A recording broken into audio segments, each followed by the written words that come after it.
Hi. So recently, Total Drama announced that it was going to be having two new seasons, and it seems that has led to a surge of new Total Drama content.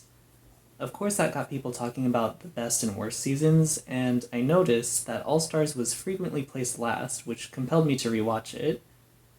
I personally dislike Pockettail Island more because I don't really like most of the characters, but after rewatching All Stars, I can understand why some people might dislike it more. I was originally going to break down the season's overarching problems, but instead, like a normal person, I ended up rewriting All Stars episode by episode. I feel like it just kind of gave me a springboard to organize my criticisms in like more depth and clarity, so I'll just get right into it. By the way, I initially rewatched All Stars like halfway through June, and it's currently like the end of November, so I've spent like 5 months on this.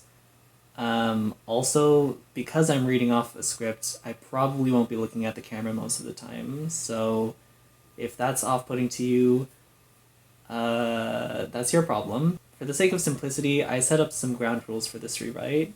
The cast stays the same, the team composition stays the same, and the season will be the same amount of episodes.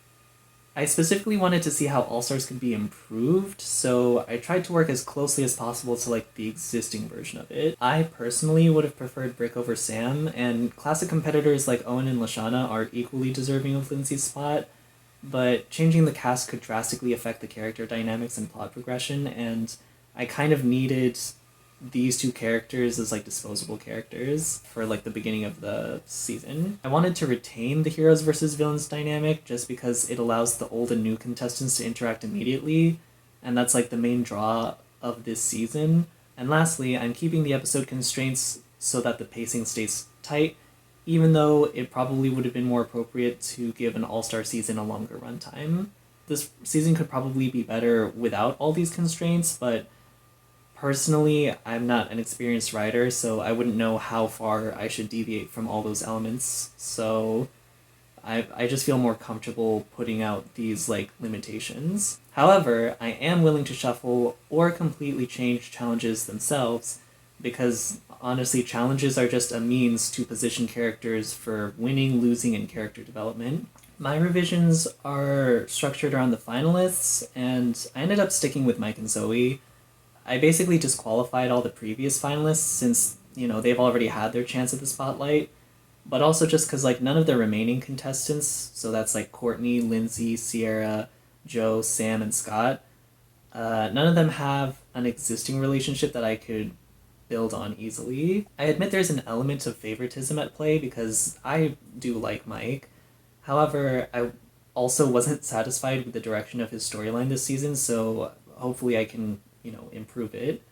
And while there's already a whole slew of villains to cause drama, I'm also including Mal because the characters and the audience already know what the old villains are capable of. I'm fairly confident that part of the reason Mal was created was just because reused antagonists are a little bit too predictable or like they aren't as threatening, as evidenced by the fact that people can't even decide how Courtney and Justin fit in as villains. Like, they're not super memorable as villains specifically, even if they're memorable as characters in their own right. But, like, also, the writers couldn't introduce a new character since it's an all-star season, so I'm pretty sure that's why Mal exists. However, because Mal is functionally a new character, he's also the only one that I'm willing to make major changes to. But first, I want to acknowledge that making an evil personality character, aside from just being kind of cliche, it can also be harmful to people who actually have dissociative identity disorder because it implies that people with DID are more likely to be dangerous or evil. In fact, in Suckers Punched, Duncan even cites Mike's multiple personalities as a reason to implicate him in the destruction of the other contestants' property. So even within the context of the show, Mike is treated as inherently more suspicious because of his mental condition. I feel like it might be easier to dismiss this trope in fictional stories where, an evil personality is the result of magic or pseudoscience. But since Total Drama is mostly set in the real world and Mike's DID is a clinical diagnosis, I feel like Mal's writing should have been handled more responsibly. Or I can't claim expertise on dissociative identity disorder because I don't have DID, and I'm not entirely confident in my ability to approach this topic with an appropriate degree of sensitivity. However, given that Mal's current characterization is like an inherently malicious, murderous, evil personality that Mike cures himself of via a mental reset button, I hopefully can't make anything that's like significantly more harmful, right? If I do end up making something that's more harmful, please educate me in the comments. Also, just keep in mind I'll be referring to Mike's condition as dissociative identity disorder, or DID, since multiple personality disorder, or MPD, is apparently outdated, according to Wikipedia. With all that said, I'm going to lay out my general changes to Mal's character before I get into the revisions. First off, I'm giving Mal an actual trigger that causes him to switch in. Mal's takeover, No One Expects the Spanish Opposition, was kind of arbitrary because he could have seized control at any point since he already switches at random anyway. In my version, Mal comes out when Mike feels threatened, and I apologize for making that sound really dark, but it was the only trigger I could think of that would allow him to be consistently active during Mike's time in juvie. But it also works so that any challenge or confrontation could potentially pull Mal into the story, while also reasonably limiting his initial appearances so that, the shift of power later in the season is a little bit more substantial. 2. I'm giving Mal clearer motivations. Though Mal often spoke as if he had some grand plan to win the game, his desire to cause chaos was often random and rarely served a greater purpose, which ran contrary to his characterization as a diabolical mastermind. In fact, he never actually laid out his long-term strategy to the audience, despite saying foreboding things like, "If I have my way, and I will, everybody loses." I don't know why I said it like that. But it's unfortunate because, the writers easily could have motivated him with a desire for control because, if you think about it, Mal has spent most of his existence physically trapped in juvie and then mentally trapped in Mike's subconscious. So I feel like it would be reasonable to assume that after being repressed for so long, he would want the freedom to control his own body again. 3. I'm toning down Mal's evil nature and getting rid of his murderous tendencies. This is mostly just to mitigate the evil personality trope because Mal doesn't need to be outright evil to perform the role of an antagonist, especially when none of the previous antagonists were pure evil, at least not to a murderous degree. One of the most interesting things about Total Drama's villains is seeing their particular approach to the game because it's indicative of their personality. But Mal fails to be a compelling antagonist because his villainy is prioritized over giving him an actual personality. It's impossible to relate to his mindset of do whatever seems the most evil because it's a purely fictional line of thinking that might work for a comedic villain like Dr. Doofenshmirtz, but not for a villain that we're supposed to take seriously. I feel like it might get confusing later in this rewrite when I try to make him more threatening in some situations and less threatening in others, but I just want to try to clarify that I'm trying to make Mal antagonistic without villainizing a character with a mental condition. 4. I'm removing all of Mal's extraneous abilities. I feel like Mal's powers existed to make him a powerful threat for Mike to overcome, but there is way too many questions about Mike's DID. I specifically don't like Mal's ability to use the skills of Mike's other alters because although it's cool, it also bypasses the major weakness that comes with his DID, which is that Mike can only be one person at a time. And so in the process, Mike's alters are reduced to their abilities as if they're video game power-ups instead of actual people. How would that power even apply to Mike or Chester, neither of which has special abilities? Would Mal just become an old man? Or a regular teenager? When and how did Mal learn to trap the other alters and channel their abilities? Can Mike and his non-evil personalities learn to do this? While these unanswered questions allow Mal to remain enigmatic, it's bad for the audience because we really don't get a grasp on the limit of his abilities. 5. I'm not including Mal's guard tower or the reset button. Similar to the previous point, they just raise way too many questions. However, this time, it calls into question Mal's intelligence. If he's so smart, why did he make the reset button? It's just such an easy way for Mike to take power away from him that it undercuts Mal's imposing nature because the button makes him incapable of defending himself or outsmarting Mike. And if the button wasn't his creation, why didn't he guard it better? Mal just comes off as a huge idiot for not further impeding Mike's progress when he knew he was on his way to the tower. And just as an additional thing, the button's existence means that Mike could have cured his DID simply by thinking really hard, it's Jake's imagination off switch from Adventure Time, because all of this is in his head, so does that mean he could have just thought really hard about the tower and the button and he could have just cured his mental illness. Hopefully these changes help to make Mal a little bit more well-rounded and believable, but I'll get into more detail on each of these points later. On to the revisions. Episode 1. Episode 1 has, like, the standard setup. You know, the characters are introduced, teams are assigned, and the challenge begins. I feel like Sierra will befriend the Revenge cast since they're all relatively new competitors, but since Cameron, Mike, and Zoe are already tight, she'll kind of grow closer to Sam due to sharing some of his nerdy interests.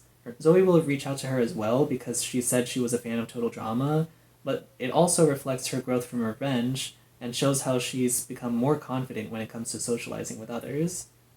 Though the hamsters get along well enough, most of them are too nice to make orders, obviously, so Courtney fills the role of team leader. By contrast, the vultures are pretty adversarial with each other. Heather is annoyed by Joe, who's competing with her for leadership, as well as the drama machine, which is following her. Joe isn't friendly with either of her Revenge castmates, Lightning is too prideful to cooperate with the rest of the team, and Scott has no interest in the older cast, preferring to act independently. Duncan is similarly indifferent toward the Revenge cast, and he's annoyed by Joe and Heather, so he kind of just sticks with Gwen. And although Gwen is happy with Duncan, she's irritated that their relationship was bad enough to land her a spot with the villains, so it's just kind of a bad time all around for the villains. But speaking of Gwen and Duncan's relationship, I'm just gonna go off on like a tangent because it was hard to take Gwen's apologies seriously, the ones in the show, when she never really took responsibility for keeping her kiss with Duncan a secret from Courtney. I'm inclined to believe that her apologies in the show were supposed to be genuine because it was apparently her whole reason for returning, but at the same time, her false notion that he wasn't her boyfriend at the time makes it seem like she's trying to deny wrongdoing. So, like, which is it? Is she guilty over her betrayal of Courtney, or is she just apologizing as a formality? I feel like the show fails to explain how Gwen went from unapologetic to remorseful between World Tour and All-Stars, yet it also simultaneously just can't decide whether or not Gwen's actually even sorry. So I think if we had seen Gwen's arc from indifference to guilt, then her passive aggression would make a little bit more sense, and we'd gain a more clear understanding of Gwen's feelings on the whole kissing incident, which is why I'm characterizing her this way.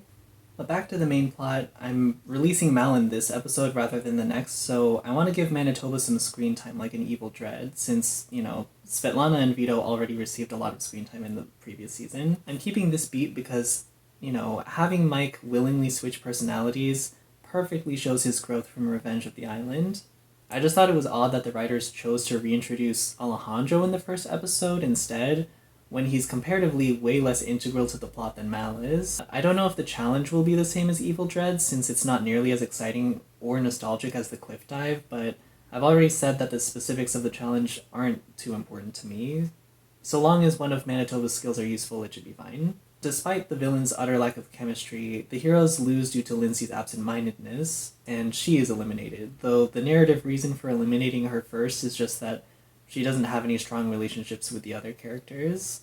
Instead of Courtney being in the bottom two for making a dumb decision by, you know, putting Lindsay in charge of the baby cart thing, I think Cameron should take her place as, like, the last two people who are about to get eliminated, because he's the most recent finalist on their team, and I feel like it would be more dramatic if their only finalist was on the chopping block in, like, the first episode. It's not, like, that important, but I just think it'd be kind of interesting.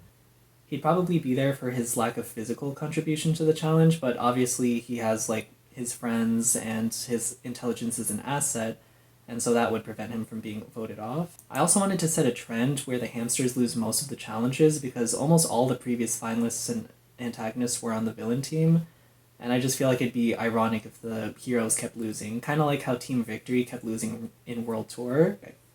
Episode 2. So the heroes' losing streak continues when they must console a devastated Sierra after her phone is broken by Mal. During the challenge, she pulls the team into like a group hug and a selfie before handing her phone to Mike and doing her part of the challenge, but when she returns, it appears to have been broken by accident. Sierra's immense strength triggered Mal to switch in, and he damaged her phone so he wouldn't be spotted. But it's also just to hide his face from the audience, because I like these odd occurrences that Mal is involved in to have some mystery before he's eventually revealed to everyone. Sam comforts her since he similarly lost all his tech last season, but he's accompanied by Zoe because she's just, you know, available as a friend. On the villains team, Heather and Joe continue their power struggle by seeking allies. Heather convinces Lightning to join her as a way to spite Joe, and meanwhile, Joe tries exploiting Gwen's vulnerability over her team placement, but Gwen and Duncan agree to avoid Heather and Joe's power play. Alejandro escapes the drama machine at the climax of this episode, so that Heather's suspicion about the machine are built for 2 episodes rather than just 1, and it culminates in a way that's similar to Heroes vs. Villains. Since the heroes are preoccupied with Sierra, Alejandro is able to finish the challenge and the heroes lose again. The votes come down to Sam and Sierra at elimination time, but Sam is ultimately the one that gets booted, and Sierra ends up missing him. Episode 3. Since Sierra is still devastated over the loss of Sam, as well as her only link to Cody, which is, her phone, she relies heavily on Zoe for emotional support throughout the episode. It'll be kind of similar to Zoe's relationship with Dakota, but instead of just being physically overpowered, she'll be swamped by Sierra's increasing neediness as her phone withdrawal takes its toll. Despite this, Zoe proves herself to be the MVP by pulling the hamsters through the challenge using her commando skills from last season. At some point, Mike tries to assist Zoe by switching with one of his alters, but he grows concerned when he realizes that he's unable to do so, kind of like in Saving Private Leachball. As Mike fails to access his usual alters, Mal's presence grows more frequent in this episode. His antagonistic behavior evidently becomes less accidental, but most of the other characters don't think much of it since it's just directed towards Scott. And, Scott used him last season, so they're all just like, oh yeah, of course he would want to attack him. Duncan's really the only one that notices Mal's delinquent behavior, but he's removed from the challenge after sacrificing himself for Gwen, so he doesn't really notice. That's mostly just because it's already similar to what happened in the actual episode 3, but it also serves as a reminder to the audience of why they're together. Duncan cares enough about Gwen to sacrifice himself for whatever the challenge is. Other than that, the newly freed Alejandro actually partners with Joe in order to sabotage Heather's alliance with Lightning. Alejandro and Joe inflate Lightning's ego by attributing the Vulture's win streak to him, and he's eliminated because his arrogance cost them the challenge. Before the players are dismissed, however, Duncan is swapped to the heroic hamsters after sacrificing himself, like in the real episode 3. But instead of switching with Courtney, or even Cameron, he'll swap with Zoe instead. Maybe it's just me, but I think it actually makes way more sense for Zoe to become a Vulture than Cameron. She had 0 development with the hamsters anyways, so she may as well be removed from the team in order to catalyze some growth from this season's other finalist. It would devastate the hamsters all the same, but it would also allow her friendship with Gwen to begin earlier in the season. I really liked how Zoe calmed Gwen in Zeke and You Shall Find, but their friendship could have been developed more if they were on the same team for a longer period of time. But also, since Gwen is goth and Zoe is supposed to be indie, I feel like they could bond over their, unconventional tastes, and they would form the ultimate not-like-other-girls friendship, in a good way. And unlike Cameron, whose friendship with Gwen didn't really amount to anything, Zoe and Gwen's friendship would pay off in the finale when Zoe gets Gwen as a helper. As for Zoe's dynamic with the other villains, I kind of just thought it'd be funny for the nicest character to suddenly be grouped with the meanest characters, and it'd be extra ironic since the main antagonist, Mal, would be on the hero team, so it's just kind of like a parallel thing. Specifically, Zoe can beef with Scott, since I assume he'd still be mad after she injured and eliminated him last season. I just kind of wanted them to have some lingering contempt for each other, the way that, Gwen and Heather do. I'm also planning to expand on Courtney's competitive hostility towards Zoe, which, funnily enough, also began in the real episode 3. But anyway, Courtney and Scott's shared antipathy for Zoe will serve as the basis for their relationship, which is more of an alliance than a romance. This is all mostly just because I thought it was weird that Courtney identified Zoe as a threat, but then she proceeded to do nothing about it for the rest of the show. So switching Zoe onto the other team at least helps to justify why she isn't just trying to sabotage her all the time. Beyond that, swapping Zoe is just a smarter move when it comes to preserving Mal's hidden identity.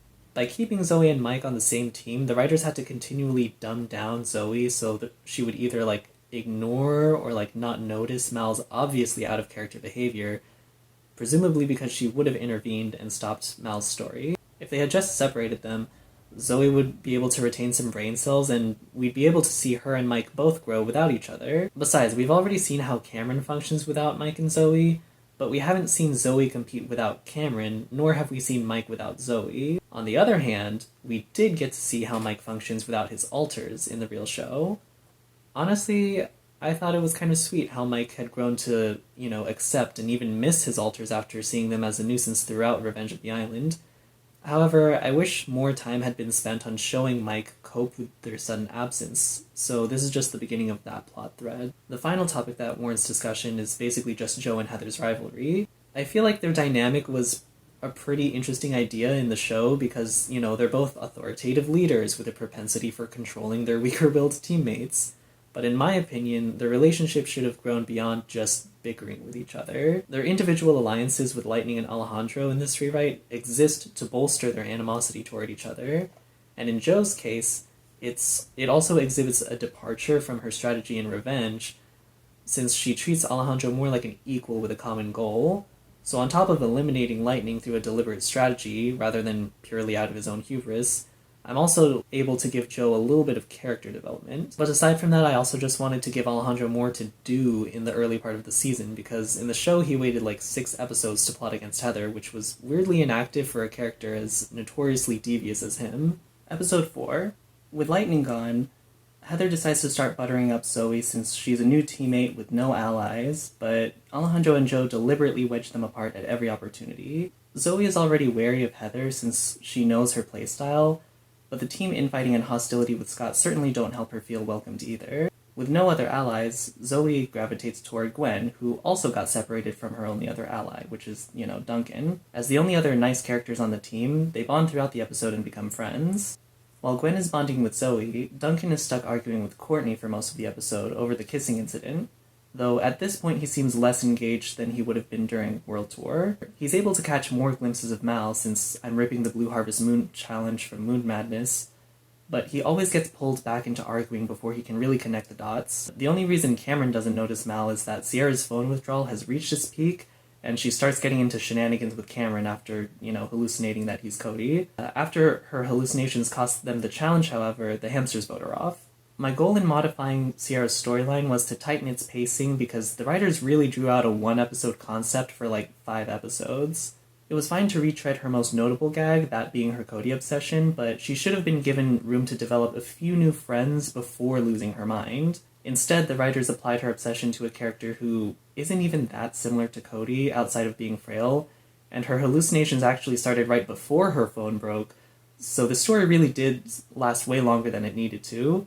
Sierra's breakdown sort of culminated in Sucker's Punch during her elimination, but the writers had to contrive a way for the villains to vote her off since Cameron was no longer on her team. I wanted to keep Sierra's phone withdrawal plot because I felt it was like a plausible story concept, but hopefully I've made it a little bit less convoluted by shortening it.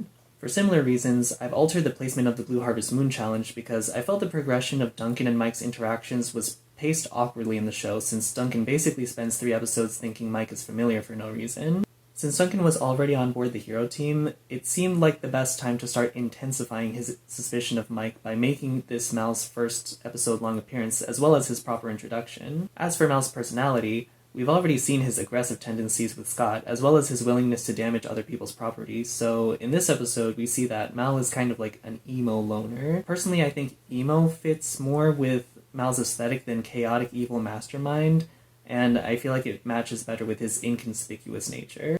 Episode 5. So, Episode 5 starts with Mike and Cameron exiting the loser cabin to escape Duncan and Courtney's ongoing argument. While they're outside, Mike expresses his mounting concerns regarding the absence of his alters and his blackout in the previous episode. So, he asks Cameron to monitor his behavior so they can identify the problem together. Meanwhile, Zoe is having a much more pleasant morning, not just because she's in the spa hotel, but because Heather, Joe, and Alejandro are acting exceptionally nice. But the key word here is acting. Heather is more desperate to garner Zoe's allyship now that she and Gwen are friends because of their combined voting power, and likewise, Joe and Alejandro recognize that they could guarantee Heather's elimination if Zoe and Gwen were on their side. It's similar to Private Leechball, where the villains are just trying to get on a certain character's good side so that they can influence the votes, but instead of being Gwen, it's just Zoe because she's a little bit more relevant in the story. Gwen and Zoe are wary of this attention, but they use it to their advantage to unify the team. During the challenge, Heather agrees to Joe's ideas in order to win Zoe's favor. However, she plans to sabotage Joe so she can blame the team's failure on her. The villains start the challenge strong, but as that's happening, Duncan and Courtney's argument eventually reaches its climax. Courtney is pressing for an apology, but Duncan refuses to do so and basically just tells her to move on already because it's been over a year now. He doesn't really care about Courtney's feelings anymore because he's happy with Gwen. Like, that's basically what he's saying. And though this clearly doesn't go over well with Courtney, she finally just decides to stop arguing because it appears to be a waste of time, and instead, this allows her to focus on the competition, which, combined with Heather's sabotage, helps the heroes win. However, Courtney throws Duncan under the bus in order to secure victory. That's very important. Though Cameron fails to witness Mal's antics, Duncan eventually recognizes Mal as a fellow delinquent once he stops fighting with Courtney. Before the elimination ceremony, he actually confronts Mike about his identity as Mal, which he denies. However, after Duncan walks off, we see that Mike is visibly shaken by the prospect of Mal's return. During the ceremony, the Vultures vote for Jo, but instead of getting eliminated, she actually just gets swapped with Courtney because of her cruelty towards Duncan, which, Chris declares, is behavior most fitting of a villainous vulture. Compared to all the other changes I've made, waiting to switch Courtney is a relatively small one, although it's probably more realistic for her to get over Duncan in the time between World Tour and All-Stars. I wanted to present that development in the show similar to my treatment of Gwen, just because, it gives her more to do and hopefully offers some degree of closure to their relationship. But on a more nitpicky note, I just thought it was strange that she didn't get over Gwen's betrayal, even though she already moved on from Duncan.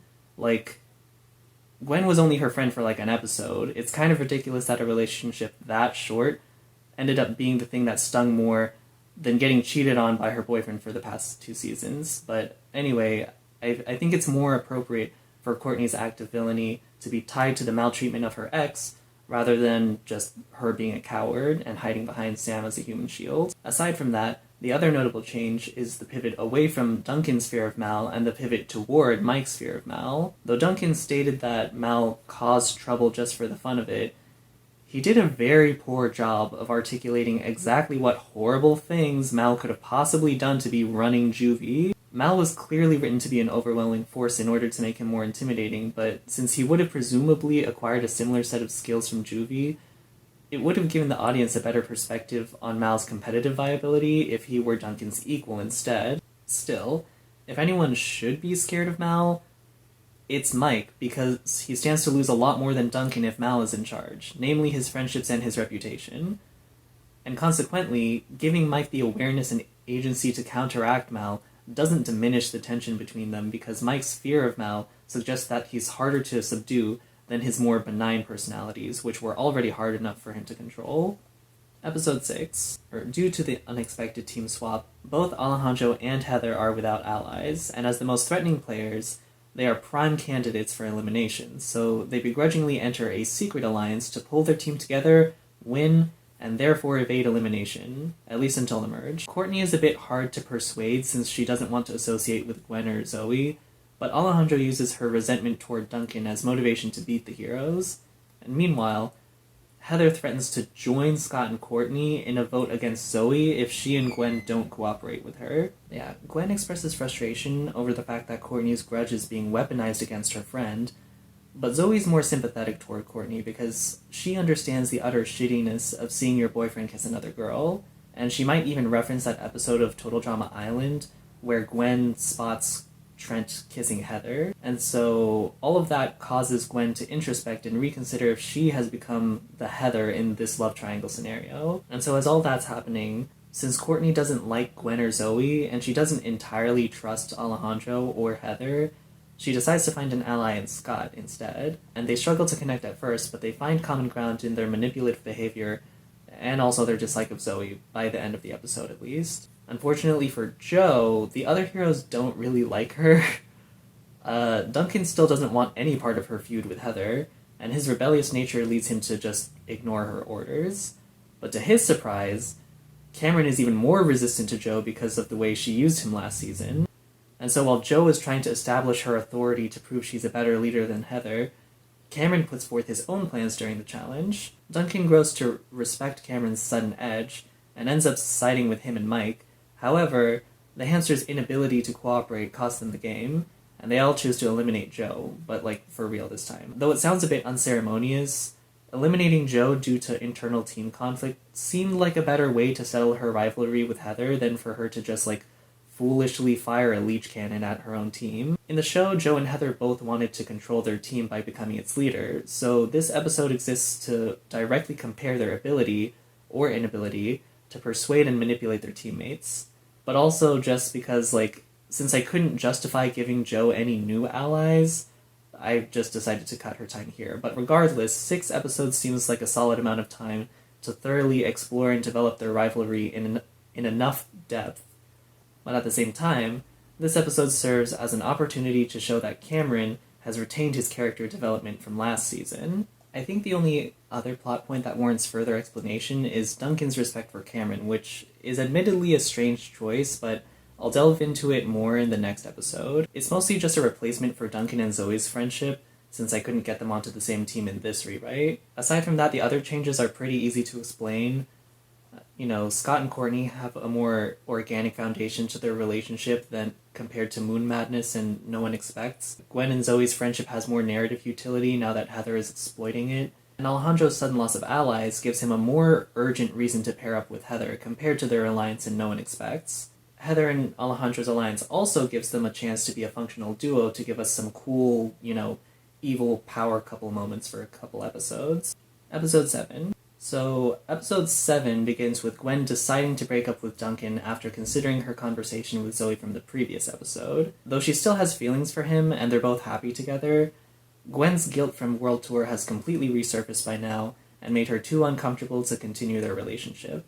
She also apologizes to Courtney, but she gets rejected, so she's pretty bummed out for the bulk of the episode. Conversely, Duncan leaves frustrated and confused because, from his perspective, their relationship was going well.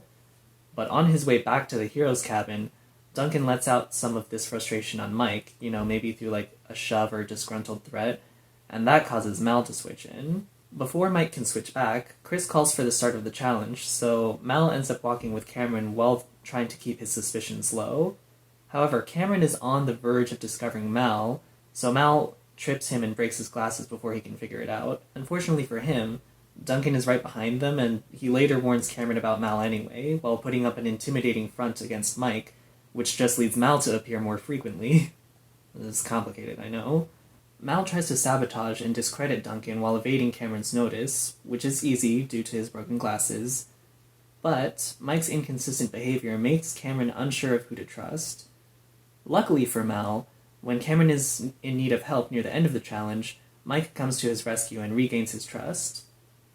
However, after this episode's chaos, Mike can no longer trust himself and chooses to hit his head in hopes of keeping Cameron safe. But, like the show, Mal gains control instead. Mal and Duncan vote against each other, but because Cameron trusts Mike again, Duncan ends up being eliminated. Something that bothered me about Duncan's elimination in You Were Gotta Be Kidding Me was how completely unrelated it was to his drama with Mal. Despite being the one to establish Mal's threat level by contextualizing his delinquent background and acting really scared of him, Duncan didn't affect his storyline. In fact, instead of using Duncan's awareness of Mal to create scenarios that would make Mal look intimidating, Duncan is so inconsequential to his narrative that they don't even interact. His one successful contribution to Mal's story, warning Zoe about him, didn't even matter because she didn't take action until she found video evidence of Mal anyways.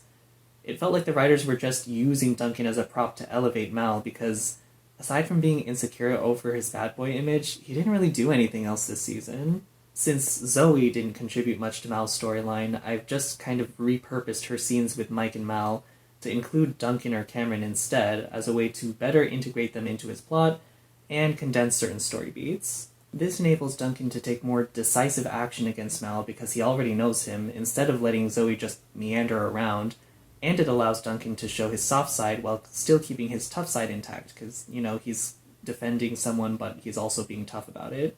And likewise, Cameron now poses an immediate threat to Mal after this episode because even though he trusts him by the end of this episode, it's only a matter of time before he realizes that Mal is the problem he needs to solve, and it's all thanks to Duncan's warnings.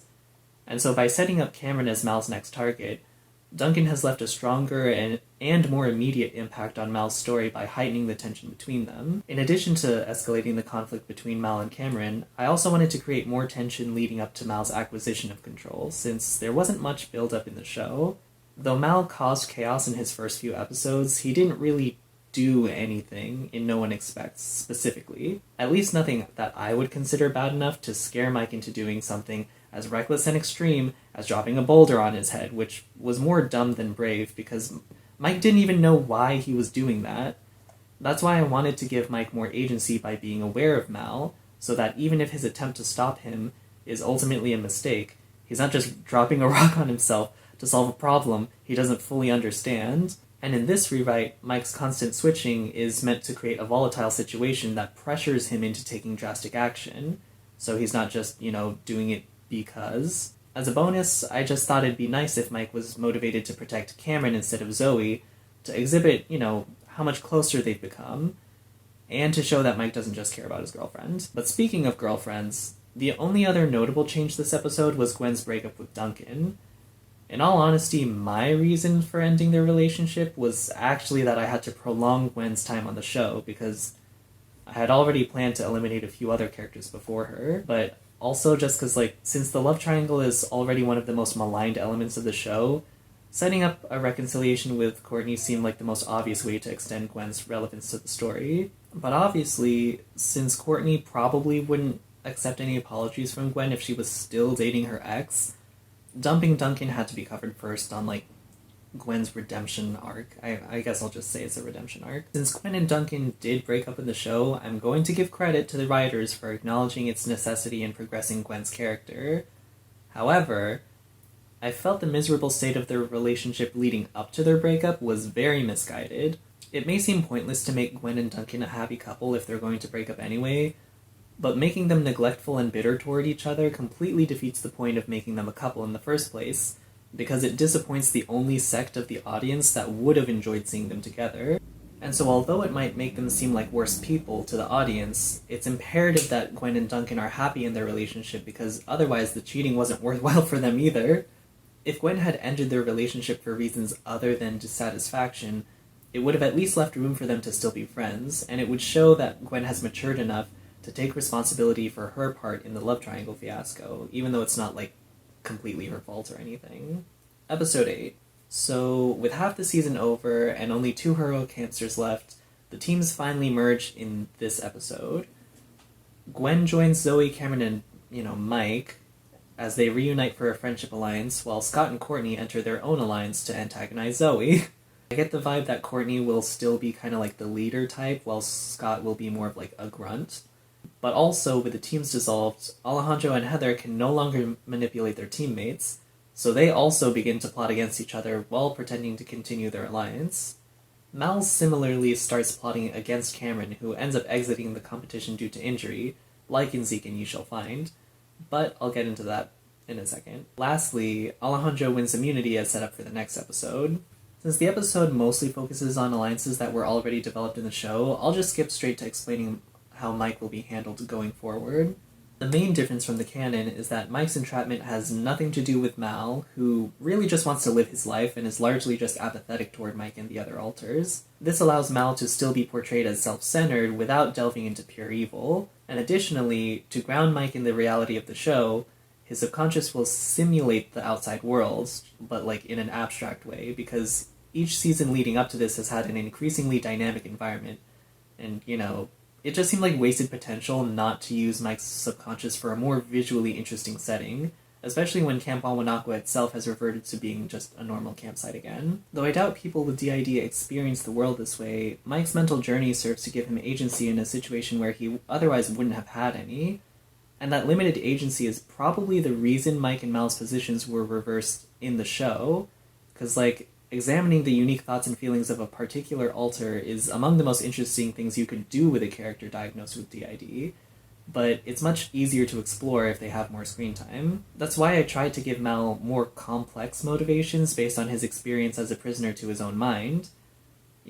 Since he isn't money-driven, he needs a motivation with consistent logic for the audience to invest in, otherwise there's not much to explore, because Mal just causes trouble for the fun of it. Furthermore, this creates contrast between Mal and Mike, since, Mal also wants control, but is determined to keep it just to himself.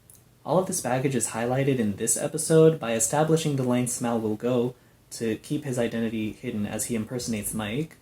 Staying in character is his main obstacle now that Zoe is involved in his deception as well, but he manages to convince his allies that he's Mike by playing on their non-judgmental nature. Due to being a sudden death elimination challenge, Mal plans to hold Cameron back so he'll be eliminated just automatically, and he eventually gets the opportunity to ditch Cameron when he's caught in a dangerous situation. But when Cameron calls out for Mike's help, the strength of their friendship allows Mike to escape whatever mental prison he's been in so he can rescue Cameron. Mike succeeds, but he switches back before he can explain his situation because he's no longer the default or host personality. And so having learned his new limitations and being left to wander his subconscious, Mike decides to investigate what happened to his other alters, which kicks off his whole quest subplot. While this episode does give attention to every character, I wanted to focus in on Mike and Mal to show how they learn about and adapt to their new roles. Primarily, we learn that, despite becoming Mike's default personality, Mal still has to worry about triggering Mike and his other personalities. Conversely, Mike's hopes of regaining control are ignited despite his limited autonomy, because it's reinforced here that his close friends can trigger his return, like in the previous episode. Although Mal's ability to switch through sheer willpower made him threatening, I felt it was important to apply the rules of Mike's DID to him because the problems that arise from it force him to actually adapt. This is in contrast to the show, where Mal was basically impossible to beat, not because he was a clever manipulator, but because he inexplicably had the knowledge and resources to deal with every problem that came his way. I wanted to create room for Mike to strategize around him because in the show he could only beat Mal through an instant win button, which just felt like lazy writing. As for Mike's friends, I gave them interactions with Mal because he lacked any genuine, human relationships that would invest the other characters in his story.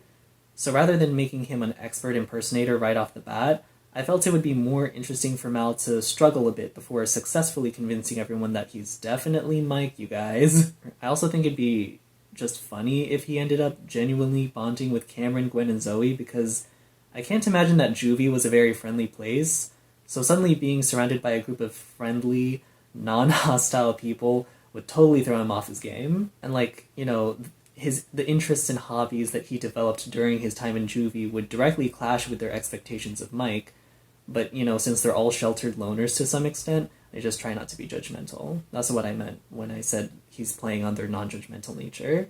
It might be harder to take Mal's villainy seriously if he develops this, comedic friendship with Cameron and Gwen, but I still think it would add to the drama when he eliminates them, especially since he's, mildly gaslighting Mike's friends into believing that he's him. But, whatever. Episode 9. So, since Alejandro won immunity, Episode 9 kicks off with him sneaking around the spa hotel to find the surveillance room. He plans to get dirt on the other contestants and discovers video evidence of Mal, much like the real Episode 9.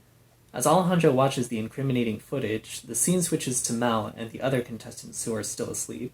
We cut to Mike's subconscious, where Mike finds and frees Chester, who just kind of grumpily agrees to join his whole quest thing. And so knowing that it's possible to exit the subconscious once they've been freed anyway, Mike decides to seek the other personalities so they can collectively limit Mal's control by, hogging Mike's body all the time. Once their scene is done, the subconscious changes to indicate that Mal is awake again, and we can transition back to the real world. The story probably won't cut back to them often because this is kind of a busy episode, so this scene mostly exists to keep Mike occupied and to give him a more concrete, overarching plan. But anyways, Scott is already out of the boys' cabin with Courtney, strategizing ways to pry Zoe's allies away from her after almost losing the previous challenge to her. So Scott convinces Courtney to accept Gwen's apology from episode 7, so that it's easier for him to separate Mike and Zoe. They're basically just doing a divide and conquer thing. And though Gwen is skeptical of being forgiven so quickly after previously being rejected, she does agree to partner with Courtney in order to patch things up, while also hoping to alleviate the tension between Courtney and Zoe if things go well. And luckily for Gwen, things go better than expected. The challenge takes elements from IC London, so they kind of bond over similar situations, and Courtney's attitude toward Gwen softens. In fact, since I like the idea of the 100th episode going wrong, and Zeke and Ye Shall Find already shares similar story beats with IC London, mostly just that it has Ezekiel and he's kidnapping people, the challenge will basically be the same as the real episode 9. Before the challenge starts, Heather ends up lying to the other contestants, similar to what she was doing in No One Expects the Spanish Opposition, telling them that Alejandro is planning to eliminate them. So Mal and Zoe think that Zoe is the target, while Gwen and Courtney think that Courtney is his target. And so when Alejandro seeks allyship to get rid of Heather, Gwen and Courtney treat him with hostility because they believe he's the enemy. However, after Scott successfully isolates Zoe, Mal runs into Alejandro and tells him to back off of Zoe. And, obviously Alejandro already knows that he's not trying to get rid of her, and so he quickly manages to piece together Heather's plan. But since no one will take his word for it, he uses the knowledge of Mal's secret to blackmail him into exposing Heather for him.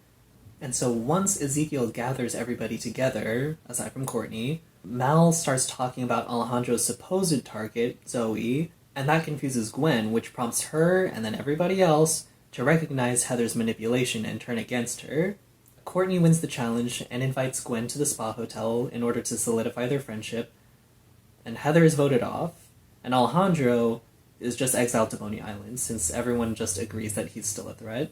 This episode turns Alejandro and Heather's power play from No One Expects the Spanish Opposition into the focus of the episode, but this time Alejandro is a little bit more active than before. Despite planning to betray each other in that episode, Alejandro did basically nothing to play against Heather, until he stole the invincibility statue from her.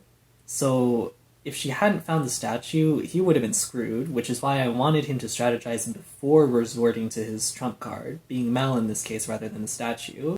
His discovery of Mal is also still a coincidence, like in Zeke and You Shall Find, but in my version, it's more immediately relevant and the result of Alejandro deliberately looking for exploitable footage, rather than him just happening to find the surveillance room. And on a minor note, I also just wanted to save the statue for a little bit later in the competition, because getting rid of it in episode 6 rendered all future exiles pointless, because that's the entire reason that they're exiling themselves to Boney Island. As for Heather, she basically plays out the episode exactly the way she did in No One Expects. The major difference is just her placement in the overall competition. Eliminating her before the halfway point felt way too early for such an infamously ruthless player, and it left her sandwiched between Sam and Sierra, people I would not consider her equals. Well, maybe Sierra. I moved her up because she at least deserved to get past the merge, so now she's between Cameron and Alejandro, who I'm eliminating next. Not only are they fellow finalists, but placing her next to Alejandro reflects their roughly equal power. Their rankings for this rewrite are functionally interchangeable. I just put Alejandro a little bit higher than her because his drive for revenge after being humiliated in World Tour was a more compelling motivation than Heather's just general spite for him. Though Alejandro and Heather take center stage in this episode, I also integrated Mal into Alejandro's scheme in order to set up their conflict for the next episode. I'm getting ahead of myself, but I wanted to use this blackmail incident as Mal's motivation to eliminate Alejandro. In the Obstacle course, it seemed like the writers wanted to show Mal's power by making him a comparable rival to Alejandro, but instead they just nerfed Alejandro and made him more of a heroic underdog who's determined to expose Mal. I feel like villain nerfing is kind of inevitable in this show because it's hard to manipulate everyone when they already know you're manipulative, or that's why I didn't want to just reuse any of the old villains. But similar to Duncan, the writers stripped down Alejandro's character exclusively to make Mal more threatening. Mal could have been roughly equal to Alejandro like Heather was in World Tour, but Alejandro is so thoroughly depowered, physically, strategically, and socially, that they're not even comparable, which presumably was the entire point of pitting them against each other. Beyond that, I just wanted to bring Alejandro and Mal's stories together in a more organic way, I guess. In the show, Alejandro's interest in Mal was completely divorced from everything else he had been doing at that point in the story, kind of similar to Duncan's elimination. Since Alejandro's blackmail gives him an advantage in this story, his investment in Mal is that he's able to use him as a tool. I also wanted to incorporate that dropped plot point from You Were Gotta Be Kidding Me where they form an alliance. So, in this rewrite, they do form an alliance of sorts, but, it's more reluctant and it's a little bit more, lopsided in terms of the power dynamic. If anything, it's very similar to the way that Scott blackmailed Mike in Revenge of the Island, except Mal's more confrontational approach to this scenario will further distinguish him from Mike. Because the trust and friendship Mal has from impersonating Mike is able to pull him through the game, Alejandro's power to break that trust allows him to even the playing field so that Mal isn't too overpowered, And so while this might diminish Mal's threat level as an antagonist, he's hopefully able to regain some of that intimidation factor by the time that he eliminates Alejandro. Before I get to episode 10 though, I'm going to address the B plot with Courtney and Gwen. Primarily I wanted to keep Scott, Courtney, and their alliance relevant to the show, but also to further Gwen and Courtney's storyline, I needed a reason for Courtney to willingly spend time with Gwen so they could reconnect. They could have bonded when they were on the same team, but I was using the first half of the season to show the character development they had between World Tour and All-Stars. Because, in the show we didn't actually see how Gwen's indifference toward Courtney became a desperate need for her forgiveness by the start of All-Stars. And likewise, we didn't see how Courtney's fury at Duncan eventually fizzled out. I mean, I've already said that twice, but whatever. So instead of wasting screen time where Gwen accidentally attacks Courtney for 4 episodes, I wanted to show how Gwen and Courtney became guilty and indifferent, respectively, so that they would be ready to make up later. Though their friendship is currently based on a lie, it will eventually become genuine later.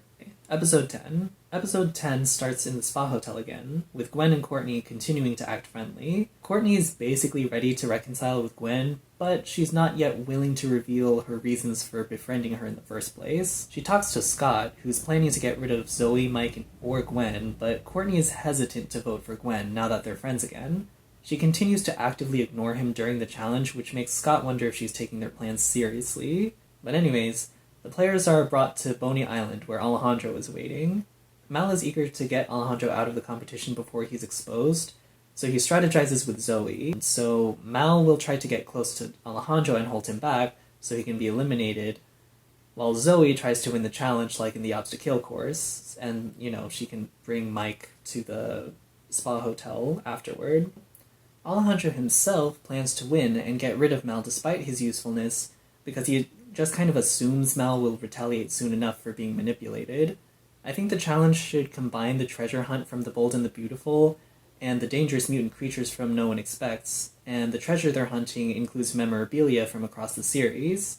Since they couldn't properly celebrate the last episode, this will be the challenge that was originally planned for episode 100.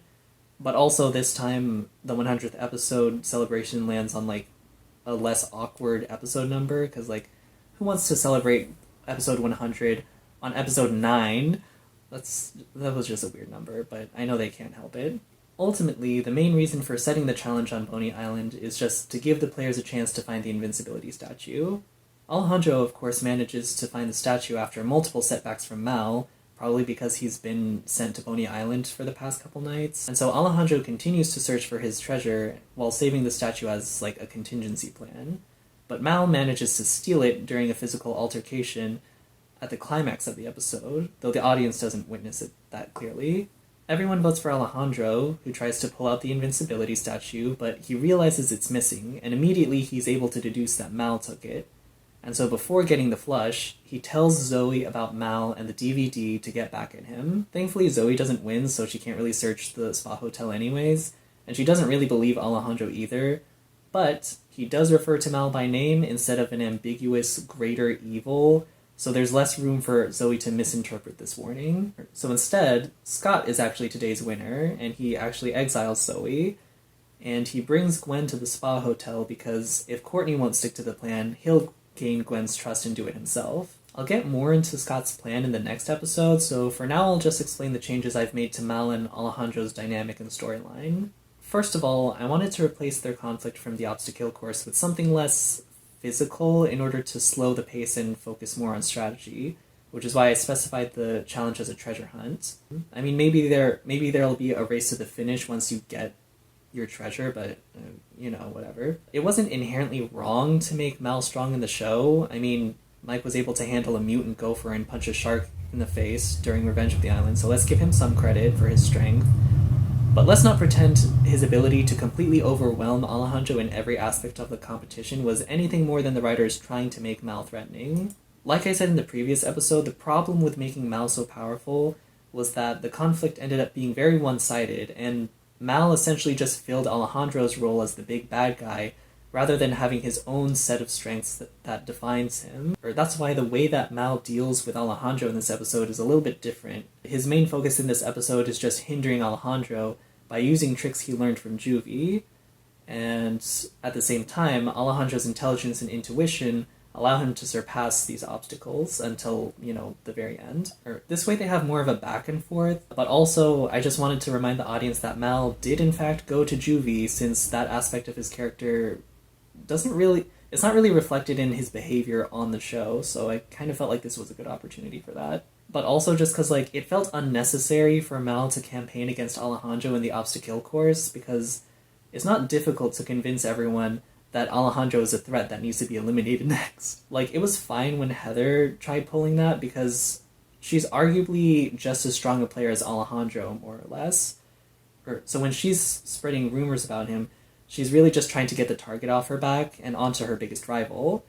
But now that Heather and Alejandro's eliminations are back-to-back, I felt it was really necessary to give Mal a different strategy, because aside from the outcome, his plan in the show was identical to Heather's, where it's say bad stuff about Alejandro in order to get him eliminated.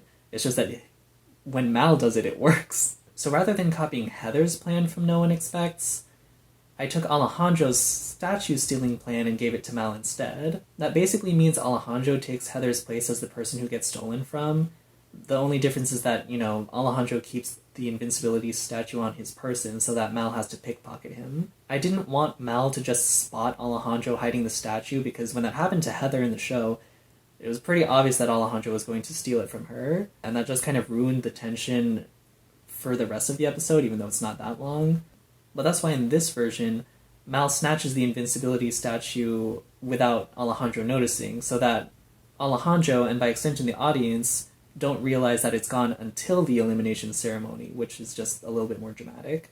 It's an even bigger insult to Alejandro's pride, because Mal was just a tool to him in the previous episode, so there's an extra sting to the fact that he managed to get him eliminated, and that's what drives him to take revenge on Mal by revealing his identity.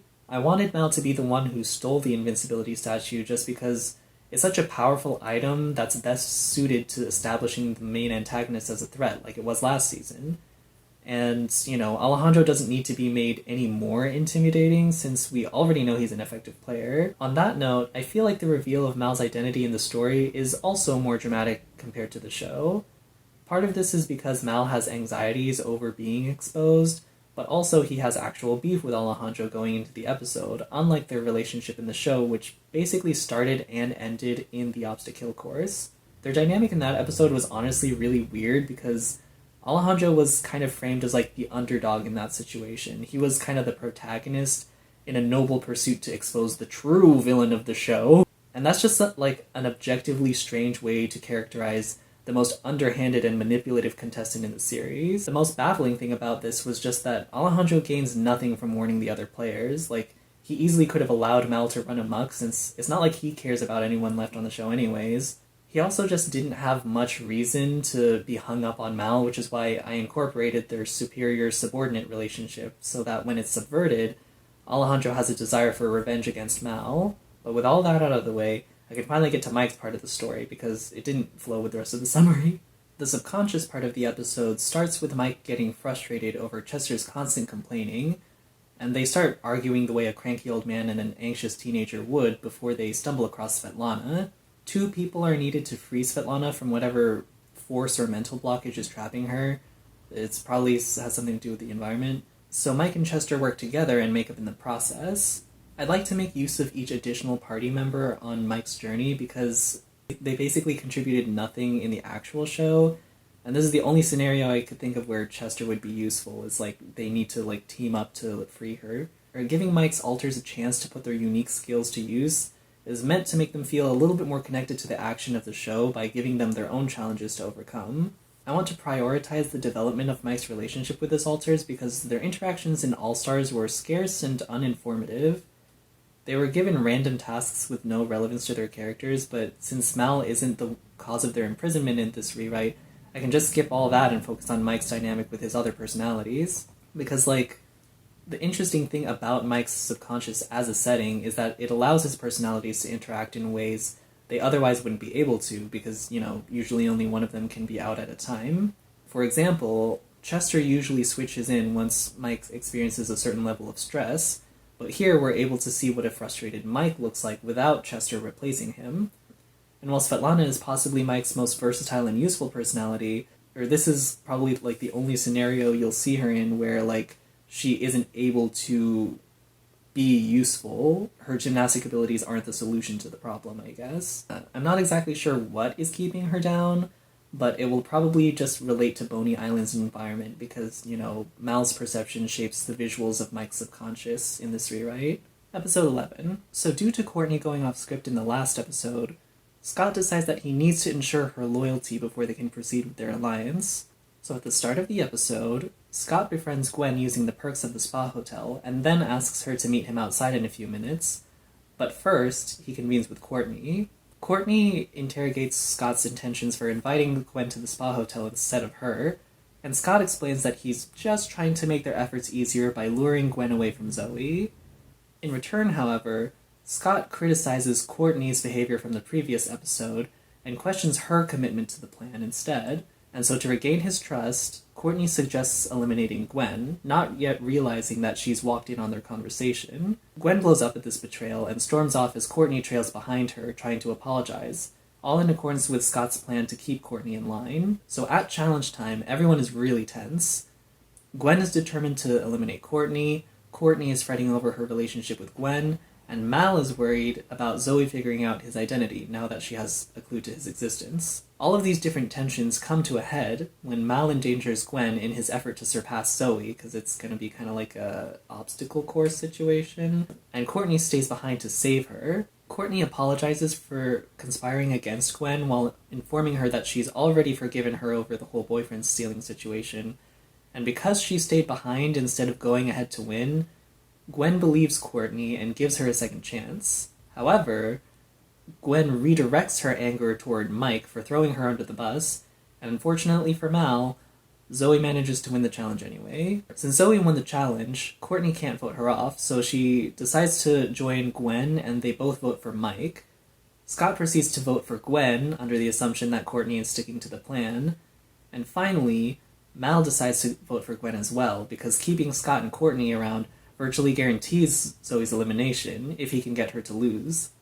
Zoe's vote doesn't really matter, but obviously it's not Mike or Gwen, so it doesn't really matter.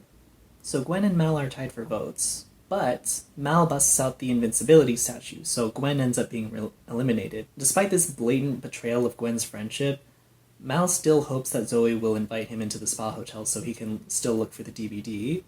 However, because Chris doesn't want half the cast living too comfortably, he announces that the winners are no longer able to invite guests, much to Mal's irritation. Mal's part in this episode is small compared to Gwen and Courtney's, but it marks a shift in his ability to keep up his charade. Since Zoe is the person that would be most invested and most likely to bring Mike back, Mal begins to shut her out so he can plan to eliminate her ASAP.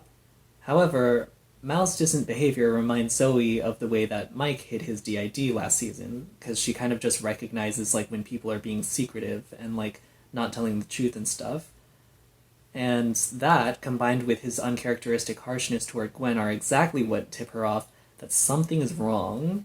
She's obviously not able to piece everything together yet, but she's beginning to catch on. So this, along with Mal's other setbacks in this episode, exists to help set up the main tension between him and Zoe, but otherwise his motivations are largely similar to the ones that he had in the real episode 11. I mean, he wasn't really a huge player in that one either anyways, so whatever. But with that tangent aside, I'm ready to move on to the main plot of the episode. Again, it may seem pointless to repair Gwen and Courtney's friendship just to rip it away, but just like Gwen and Duncan, this is about ending their relationship on good terms, so it doesn't feel like their story was a waste of screen time. All Stars is already infamous for his character derailments, with this being the most notable one for like Gwen and Courtney's friendship just kind of getting messed up.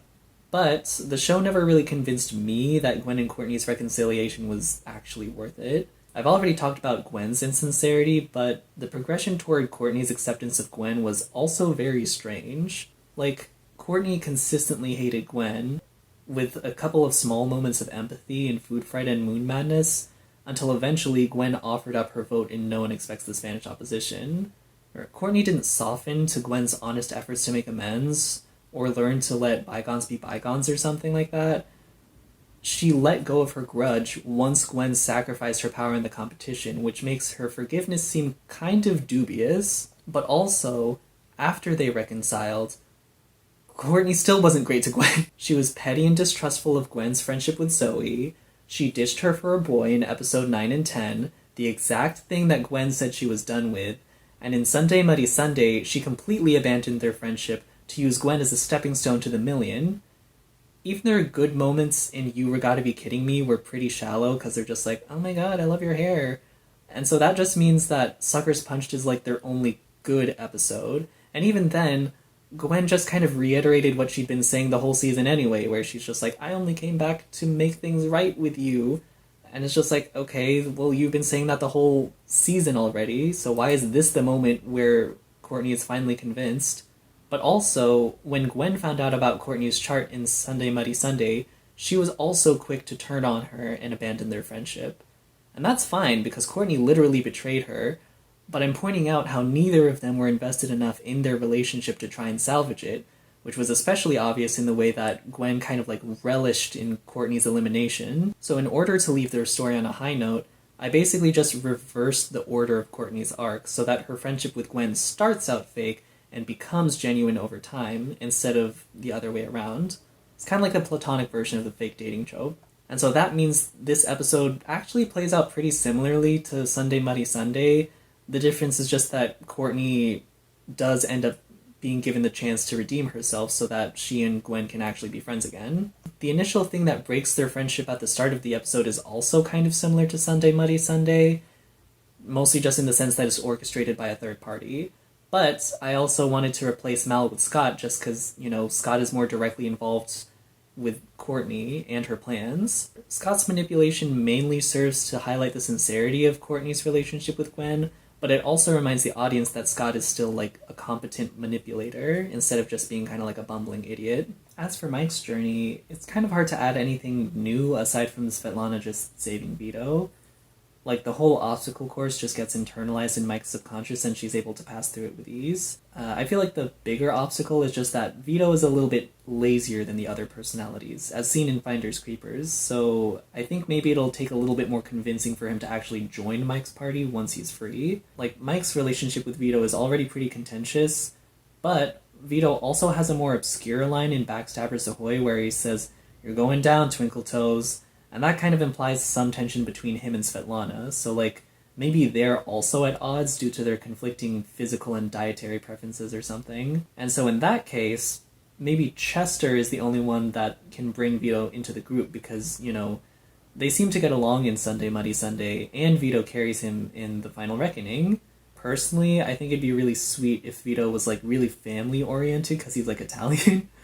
And then he just viewed Chester as a grandpa figure. I don't know.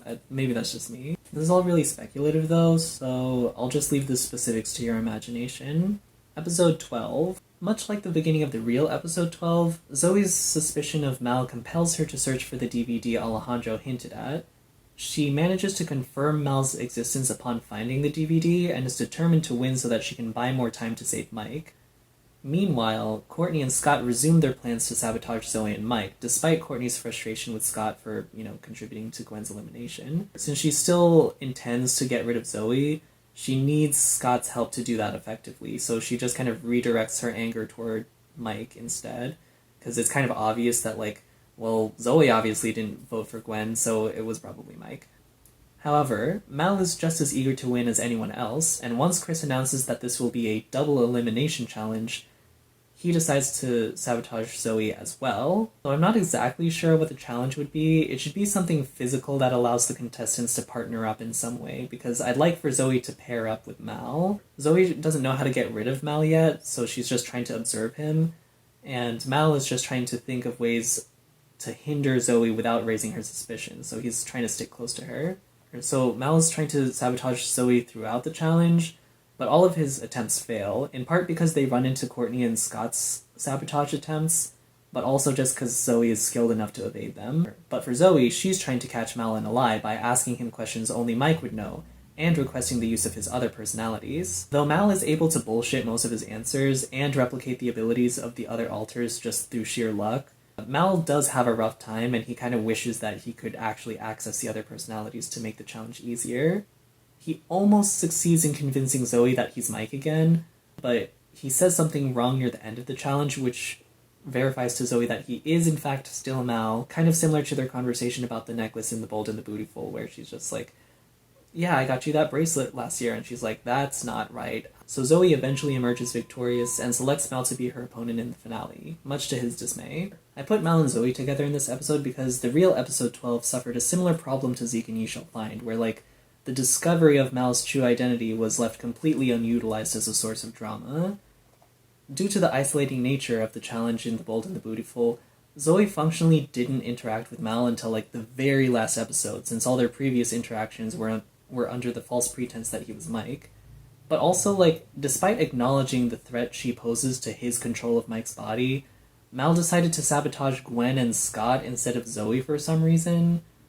Like, none of that made any sense. So, by putting Mal and Zoe together, they can enter the finale with a more established dynamic as we see Zoe's bubbling contempt for Mal clash with Mal's increasing struggle to stay hidden. A few interesting things happen with this dynamic in place.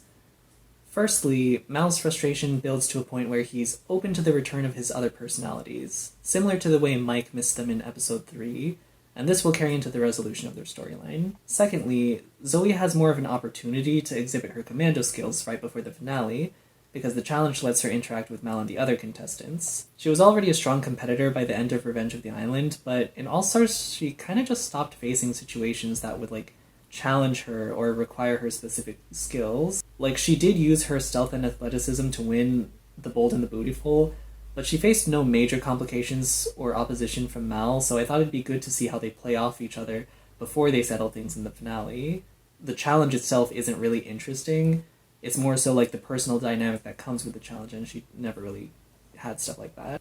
But as an additional third point, Mal and Zoe's conflict is unknown to Scott and Courtney, so their attempts to split them up carry a sense of dramatic irony. You know, if they succeed in breaking them apart, Mal has a better chance of actually winning since he won't be preoccupied with Zoe. And so the chance of that happening makes this episode a little bit less predictable, and also gives Scott and Courtney more to do than Scott and Gwen did in the real episode 12. Like, Scott and Gwen had no outstanding conflict or character threads that could be resolved in the final episode, whereas these versions of Scott and Courtney at least have their own issues with Mike, Zoe, and each other that could be utilized for drama in the finale. Obviously, there hasn't been nearly as much focus on them compared to Mal, who's, like, influencing the whole season, but, you know, I want to make at least, like, a token effort to create the potential for an outcome that isn't just Mal and Zoe.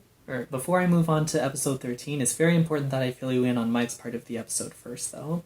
The gang finally finds Manitoba, and Vito leads them through some sort of, I don't know, brawl so they can rescue him. I really don't know who or what they're fighting, but I wanted Vito's skills to be relevant, which is why the real world challenge is physically oriented. But anyway, Manitoba is willing to join the party, but when Mike expresses his intentions to take charge again, Manitoba hesitates. When Mike and the other personalities ask why, he brings up the lack of control Mike has given to his alters since he took over in Grand Chef Auto, and also maybe he brings up the fact that he, like, had to beat them up in order to gain control, because that was kind of weird. But like in The Bold and the Beautiful, Manitoba questions the difference between Mike and Mal's leadership, and the other alters kind of reconsider whether or not they should continue to follow him. It's a big question to consider, which is why I'm leaving the answer for the finale to create drama. But with that important information, episode 13. Episode 13 begins in the confessional with Zoe expressing her determination to recover Mike. Likewise, Mal voices his plan to win so he can use the million as a way to distance himself from Zoe as soon as possible. Mal continues to conceal his identity on their way to the challenge until Zoe clarifies that, you know, she already knows it's him, so he stops pretending. He's relieved that he's finally able to act like himself around her, because he kind of considers her a friend, like, from what I was saying before. But that means that when Zoe asks him to switch back to Mike, he refuses because he's convinced that Mike would just suppress him again. And so Mal's unwillingness to relinquish control serves as the main source of tension between him and Zoe for the first part of the challenge. And like the show, this interaction occurs so they can enter the challenge knowing the stakes. I'm fine with keeping the basics of the final challenge the same, but I'd like to add a few minor tweaks before proceeding with the plot. First, I'm reversing the order of the moats because the progression from lake water to toxic waste seems way more severe, and it reflects the escalation of each season. Second, I'd like to lay out additional obstacles and traps to make each moat a little bit more interesting, as well as more tools to pass each moat. And third, the rest of the All-Stars cast will be present as spectators, which means, Mal and Zoe will probably receive their helpers through a different method, but they'll be the same helpers. This is mostly just to increase the spectacle of the finale, because of all the seasons to not include an audience of the previous cast members, All-Stars shouldn't have been one of them, because it's literally the namesake of the season. But anyway, during the first leg of the challenge, Zoe does everything she can think of to bring Mike out. It's a classic I know you're in there scenario, but Mal works to avoid her so he can ignore all her attempts. I don't know, maybe there's some earplugs lying around or something like that. Eventually, she gets into a situation similar to You Were Gotta Be Kidding Me, where she's stuck in the dangerous waters of Lake Wawanakwa and calls for Mike's help. But unfortunately, Mal is able to ignore her and climb to the second moat. Though Cameron and Gwen manage to save Zoe, this moment severely diminishes her confidence, since calling out to Mike is usually a pretty reliable way to bring him back. So Zoe decides that if she can't save Mike, she can at least deny Mal the satisfaction of winning, at which point she fully adopts her commando persona's cutthroat attitude to go along with her skills in order to cross the second moat and surpass Mal. Most of the events on the second level proceed like a regular challenge, with the additional obstacles of course, but by the third moat, Mal is extremely exhausted from evading Zoe as she steadily closes the gap between them. Since Alejandro is still bitter about his elimination, he and Heather also refuse to assist Mal, so he's basically just doing the challenge completely alone. All this stress accumulates to a point where Chester actually gains control, and he knocks himself out for a third time. And so in their subconscious, Mal faces the other personalities and fails to defend his default status. But instead of erasing Mal, Mike offers to share control with him. This obviously confuses Mal, so through a flashback, Mike explains the resolution to his previous argument with Manitoba. Similar to the end of The Bold and the Beautiful, Svetlana tries to defend Mike by naming his good traits, but the conversation doesn't stop there. Instead, Mike continues and admits that he wasn't originally planning to change the relationship between him and his alters. But after spending so much time with them in his own head and hearing Manitoba's perspective, Mike doesn't want to neglect their concerns the way Mal has been neglecting all of them. He wants to respect their autonomy as people with their own identities, and decides to share control with them if they can return everything to normal. And so in the present, Mike is extending this distribution of control to Mal as well, because he recognizes how much Mal has been through, between being trapped in juvie, and then his subconscious, and now this ludicrously dangerous reality show that's asking him to jump over pits of lava and toxic waste. And although Mal admits to his recent struggles without the others, he hesitates to accept Mike's proposal until he offers to let Mal spend the prize money on whatever he wants. And so when Mike wakes up, he's overjoyed to see Zoe, who obviously came to his side once he passed out. But like the show, she's initially hesitant to believe that Mike is really himself again. But then he asks about the necklace, they kiss, everyone else starts making out, it's all just like the show, and Chris is angered into allowing the eliminated contestants to fight for the money. It's a little bit more chaotic than the show, because, the rest of the All-Star cast is present. But regardless, Mike and Zoe manage to make their way to the final stage. In Zoe's ending, Chef is preoccupied with Mike, who is switching between his alters as Zoe stealths her way to the sword. Zoe similarly uses her commando skills to give Chef a hard time in Mike's ending, where instead he specifically switches to Mal so he can sneak around and claim the sword instead. Either way, Camp Wawanakwa sinks shortly after everyone celebrates, because I felt like it was a bombastic way to end the season, but also I wanted to make sure the writers couldn't return to this location for a fourth time. Though my version of the finale follows the same basic outline as the real version, I feel like the direction of Zoe's character and my changes to Mike and Mal's storyline make it very different.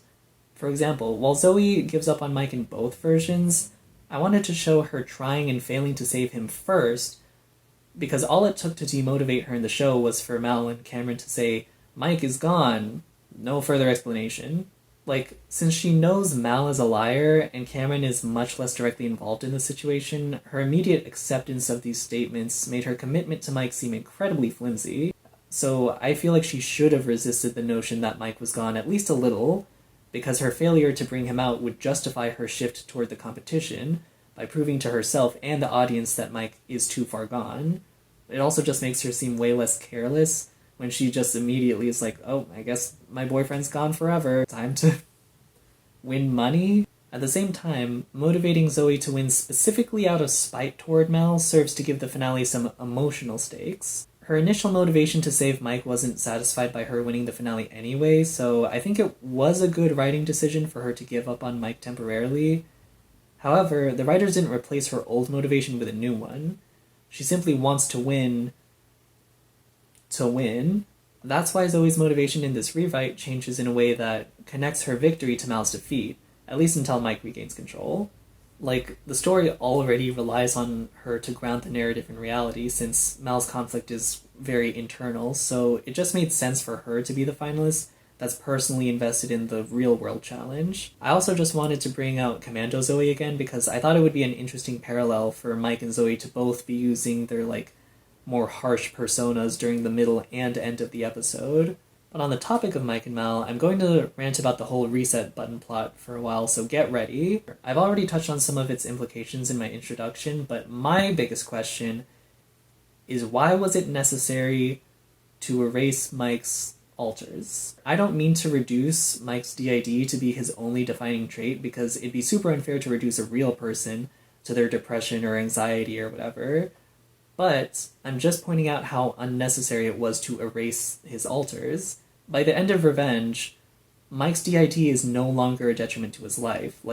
Zoe accepts it as a part of what makes him unique, and as early as the second episode of All Stars, he's willing and able to switch personalities deliberately to assist in challenges. He would have been able to switch during the finale just as easily if they had all merged, so why kill them off if there's no discernible difference or narrative benefit to removing Mike's DID? At best, it's just a lateral move, but at worst, the reset button narrative treats Mike's alters as accessories to Mike's quest for freedom, rather than people with their own sense of self and desire for freedom. And I know that sounds really philosophical and pretentious, and it's not like the show would have delved into their lives anyway, but this would be less of a problem if Manitoba, Chester, and Vito didn't overtly express dissatisfaction with Mike's leadership in The Bold and the Beautiful, and also in Grand Theft Auto, but that was a little bit more in a selfish way. But it's like, Svetlana reassured them that Mike deserves to be in charge by naming his good qualities, but she ultimately didn't refute the core of Manitoba's issue, which is that they aren't free under his management. This plot thread suggests that Mike shouldn't automatically be put in charge because Chester, Vito, and Manitoba would still feel trapped, and that's interesting. But the narrative quickly repairs their relationship instead of actually addressing the problem. Later, when Mike's alters sacrifice themselves to get rid of Mal, it's presented as kind of touching and heroic, but honestly, what character growth is this moment meant to represent? Like I said, Mike deliberately triggered Manitoba and Evil Dread to help in the challenge, so it's not like he views his alters as a burden that he needs to get rid of anymore. If anything, he views them as beneficial. And likewise, his personalities just restored their trust in Mike's leadership, so what's the point of accepting their roles if they cease to exist anyway? If Mike's personalities joined this quest so they could remove the threat of being erased from existence by Mal, can we really take it as a sign of growth that Mike unwittingly recruited them on a suicide mission where they get erased anyway? Before they press the button, Mike hesitates because he views his alters as actual people that deserve to exist, but instead of crafting a clever solution to circumvent this issue, Mike just kind of agrees that they're disposable and undermines their journey by sacrificing them. All of this is to say that the whole reset button plot was severely mishandled in terms of characterization and delivering a coherent message, which is why I removed it entirely. My resolution to Mike and Mel's conflict may be a bit saccharine, but at least it requires Mike to actually think and grow in order to beat Mal, instead of just telling the audience about his goodness and handing him an instant win button.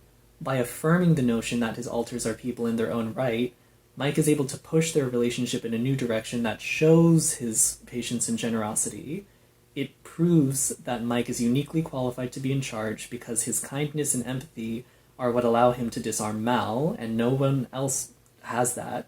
Though just keep in mind that's not to say you're a bad person if you don't split time with your other personalities. I'm just saying that narratively, if Mike is supposed to basically be the good personality and Mal is supposed to be the evil personality, showing that Mike is willing to do whatever it takes to make his other alters comfortable and happy and stuff would prove that he is a good person. While sharing control may not be a very karmic ending to Mike and Mal's storyline, this arrangement also just kind of fits better with the character I've turned Mal into, so I guess now is time to explain the changes I've made to Mal. Similar to Mike's other personalities, Mal's erasure lacked any impact, but I think the problem goes beyond a simple case of poor execution. Like, Mal lost his chance at the money like most total drama villains, but that didn't really matter because it didn't relate to his primary motivation of causing chaos and acting evil, and so despite being erased as his punishment, he basically accomplished his goal with no repercussions because his actions weren't undone by the reset button. On top of that, Mal was defeated off camera, which is not like the other villains. Then again, even if it was on camera, no one would care because he's been hiding his identity all season. Like, he hasn't formed a real connection with anyone except for Alejandro. That's why I wanted to give him some interactions with Mike's friends so that it could be more of a betrayal when he ends up backstabbing them. Nobody reacted to Mal's implied downfall when Mike returned to normal, and that really highlights how much of a non-character he's been this whole season. I completely understand the appeal of an evil personality as a dramatic storytelling device, but this trope is fundamentally at odds with total drama's typical story structure, which relies less on the examination of a specific character than it does on the interactions between character archetypes. I feel like the inclusion of an evil personality character could have worked, but the structure of that drama is very different from the way that this show handles drama. Because Mal's conflict is exclusively internal, it's impossible to publicize his downfall like most villains, so I felt it was necessary to align Mal's story with the narrative benefits that this trope does offer.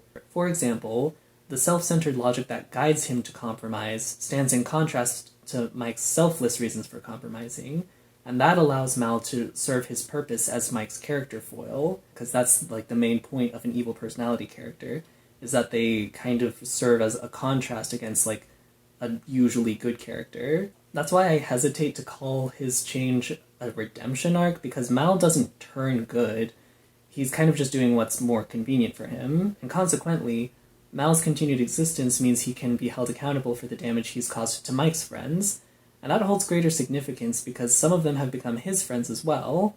Mal's loss is also the result of his own actions, which is important because his lack of agency regarding his own demise is a big part of what undermined his threat level in the show. But for all of this to work, however, I had to tone down Mal's outright evil tendencies, like, trying to murder Zoe and Gwen and all that, because extending kindness to the canon version of Mal would be downright irresponsible. Overall, I just wanted to use Mal's status as an alternate identity as the through line that tied together his motivations, his defeat, and his narrative purpose, instead of just kind of making it like a random thing.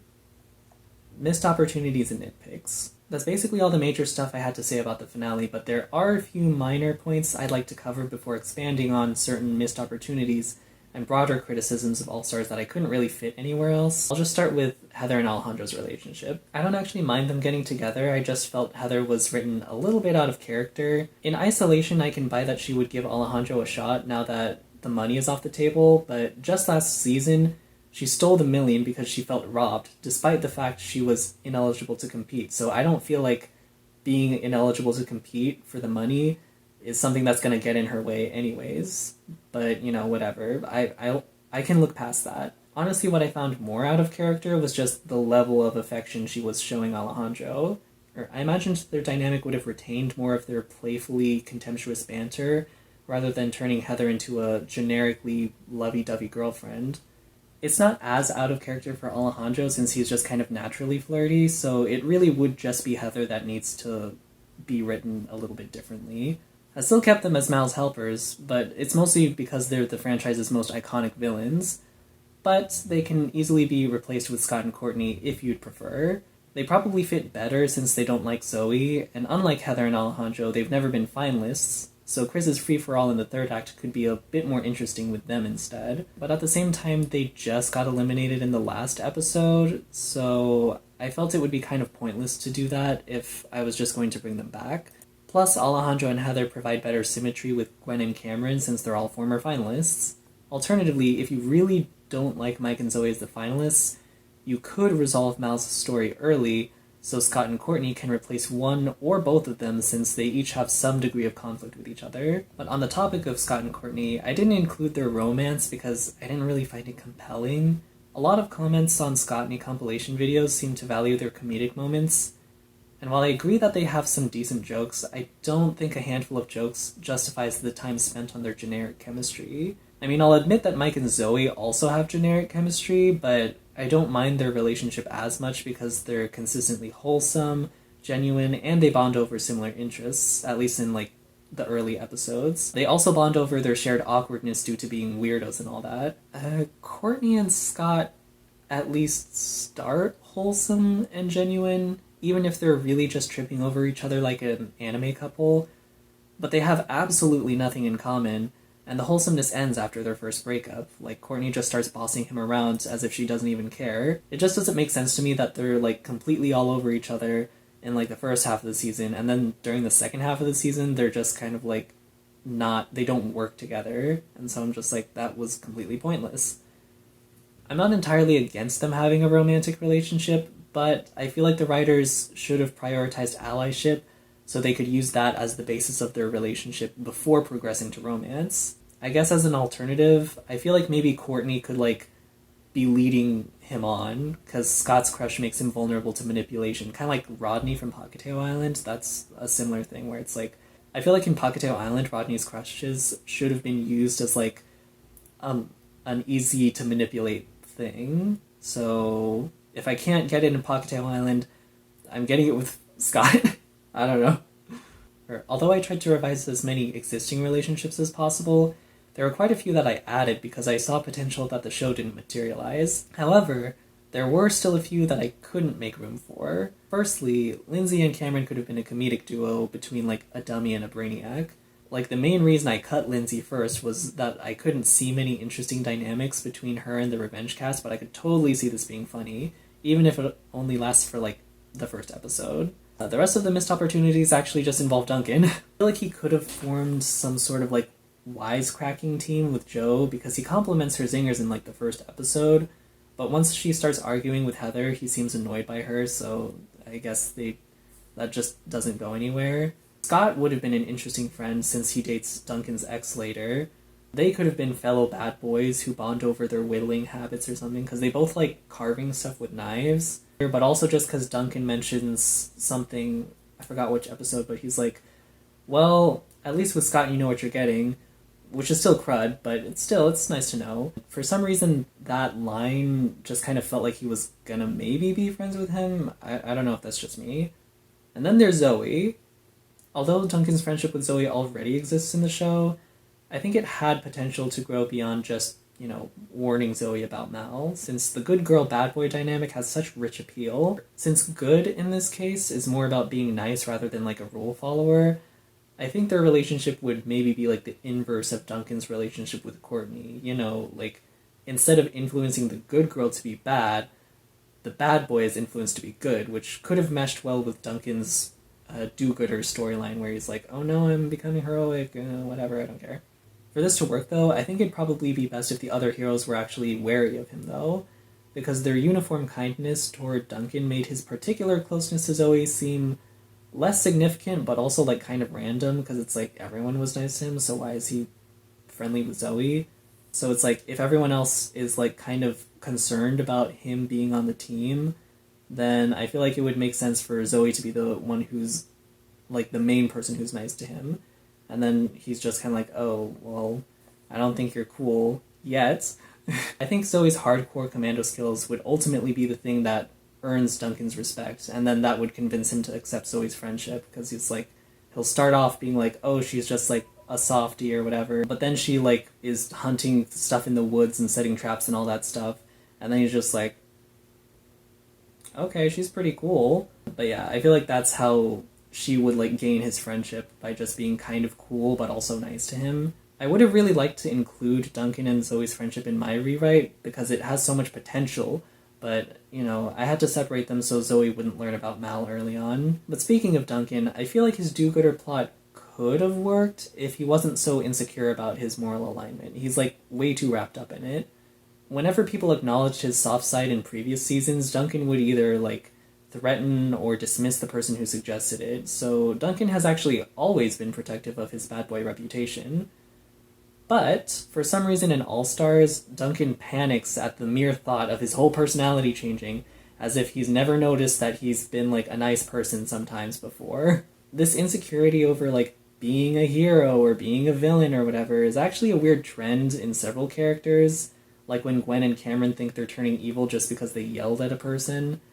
Even Mal is subject to this because he wanted to buy a tower in order to live like a real villain. Like, it's fine for characters to acknowledge how others might perceive their actions as good or evil, but this genuine concern that the smallest action is indicative of a shift in their morality is completely ridiculous. If Duncan would just, like, chill out and brush off his growing list of good deeds, he could have turned good without feeling out of character.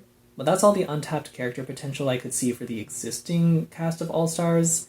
But, if I could replace some characters, I would likely recast Lindsay, but especially Sam, because they seem way out of their depth.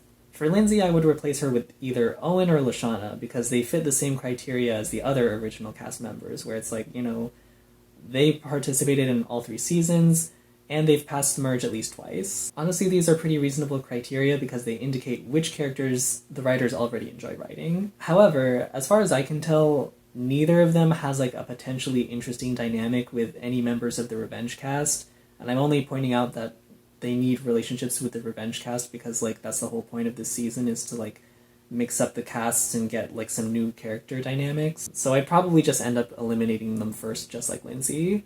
Personally, Owen seems like the no-brainer option since he was, like, one of the original finalists, but also cutting him first would subvert expectations since he usually makes it pretty far in all the seasons that he participates in. But also, I just don't think it would be doing Lashana any justice if she was eliminated first. Like, she doesn't have, or like I said, she's not going to have any, like, interesting dynamics that I can think of with any of the cast, so she's probably going to end up going first. And it also just seems like bad optics to eliminate the black girl first. Like, something about that just feels off to me, I guess. But as for the Revenge cast, I absolutely would have nominated Brick over Sam. I know Bea and Dawn are beloved characters, but Brick just fits perfectly with the heroes since the former teammates he sacrificed himself for in the previous season, all of them are already on the hero team. He also just made it further than any of the other characters from Revenge, aside from Anne-Maria, and unlike Owen and Lashana, I can actually see Brick having a dynamic with some of the original cast members, namely Duncan and Courtney. He's a rule-following cadet, so he'd likely butt heads with Duncan and get along with Courtney.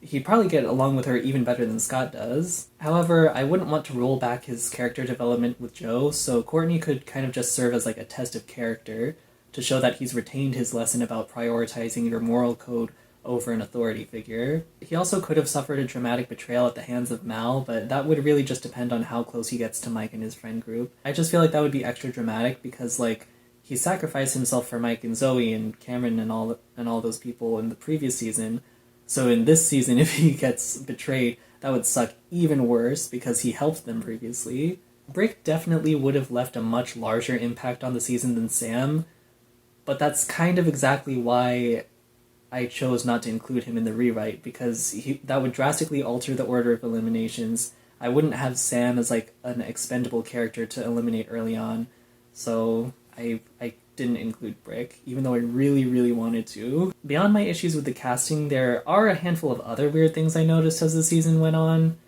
I'm pretty sure everyone noticed how, after episode 5, the writers completely gave up on remixing older challenges. The less obvious thing is that almost all of them were like races, obstacle courses, or treasure hunts. And also most of them just referenced season 3 and 4. The only exceptions are like Saving Private Leechball and Sucker's Punch. It's really disappointing because remixing old challenges was like a really good idea with 4 seasons worth of material to use, yet the writers failed to have more than one challenge that referenced season 2. I mean, it was pretty hard for me to come up with challenges, which is why I didn't elaborate on them that much. But I did try to reference previous episodes when I could, at least. And actually, I had the idea to combine the acting challenge from Riot on Set with the musical cues from World Tour to create, like, a musical episode, like a musical challenge. I just didn't know which episode to put it in.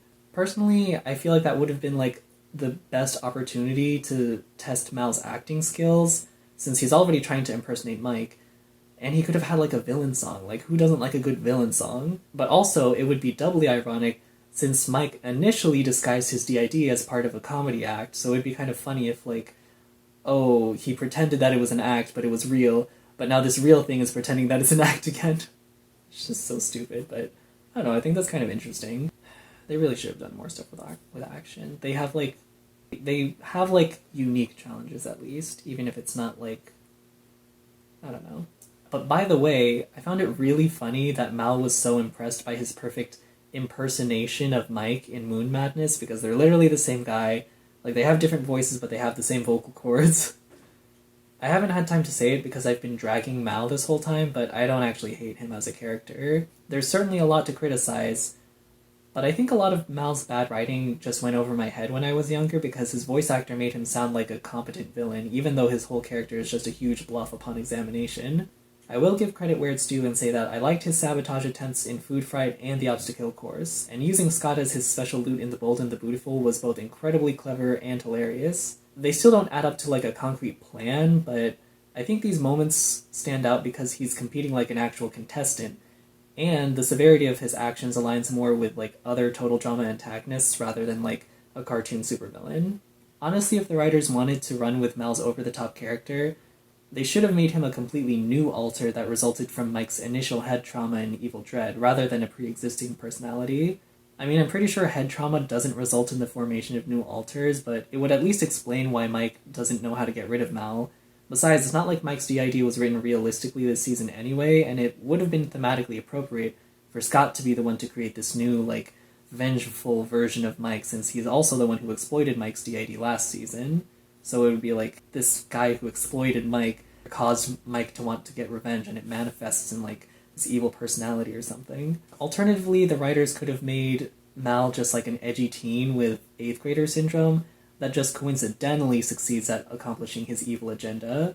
I feel like that would better explain why he wants to act like a supervillain, and that way his seemingly random master plan would really just be him trying to do things that look cool and evil in the moment. And then he just says like, oh, well, it was all part of my plan. I mean, it might be harder to take this interpretation of Mal seriously, especially as the villain of a season this significant, but I feel like it'd at least be a funny rendition of his character. I think regardless of your feelings toward Mike and his alters, the bright side is just that the writers can't use his DID as a source of conflict for a third time. However, because of this, I doubt he'll return for another season. I can't imagine how they'd condense his new personality and skills into a succinct label, let alone explain his situation to the audience and the other characters, but especially because they didn't even try to explain it to the characters of this season. Like Gwen doesn't react when Cameron and Zoe are talking about Mike having an evil personality. Like, Cameron just kind of acts like he's always known this, and then Gwen does not react, but imagine what's going on in her head when she's thinking this. She's just like, Mike has a what? He has an evil personality? What are you guys talking about? I didn't know about this. Did everyone just know about this? And then also just like, when Mike is like, oh yeah, I'm myself again. Heather and Alejandro don't know what's going on. Alejandro's just like, oh, love is a fine thing. And then everyone starts making out. And I'm just like, so no one's going to react to the fact that this guy was evil for the past 20 minutes and now he's just fine? Something about that is just so funny to me, where it's just like, that's really weird.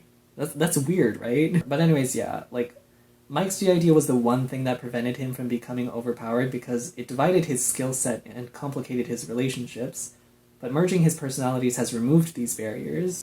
Even in this rewrite, he's achieved a state of agreement with his alters that functionally makes the division of their skills like a non-issue. And so, if Mike does return, I think the show would explore his new, more confident personality, or even the impact that the merging of his alters has had on his life, but in any case, I think he'll be eliminated early on, so he won't steamroll the competition, because he's literally an Olympic-level athlete who knows how to fight, and has tracking skills, and wilderness survival skills and all that. He has, like, the mind of a mastermind, and he's an old man, and he's an anxious teenager. Like, that's so many things that he can do, and I just don't know how the writers would figure that out, you know what I mean? Conclusion.